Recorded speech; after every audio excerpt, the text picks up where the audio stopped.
Kapag nag-abroad ka, dapat matatag ka. Dapat malakas ang loob mo dahil dito sa ibang bansa, kung hindi ka matibay, baka dito ka nabawian ng buhay at umuwi sa Pilipinas na isa ng malamig na bangkay.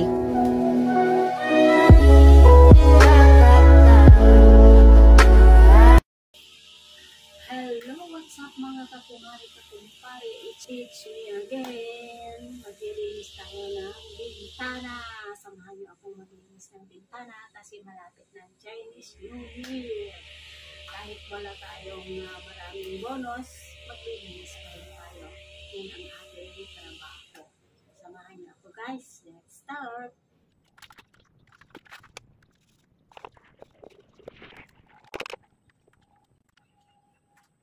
Isayang lang natin. Ikembot lang natin sa paglilinis.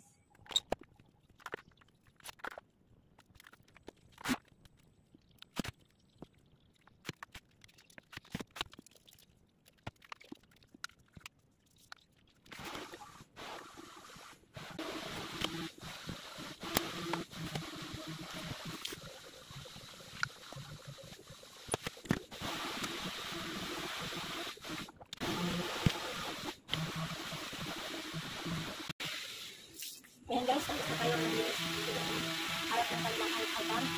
Ito side pa, tapos itong side, tignan nyo guys. Puro kasi salamin ang bintana, kaya wala tayong magawa.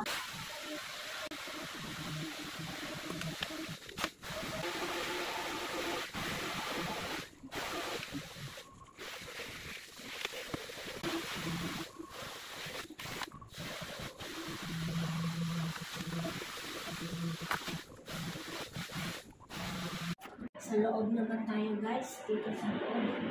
Tapos na tayo sa labas, dito naman tayo sa loob.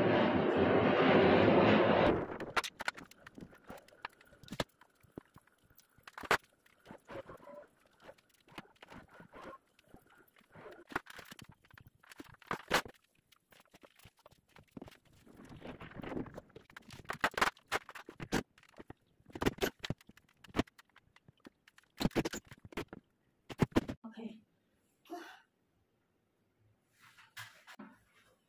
Tapos na dito.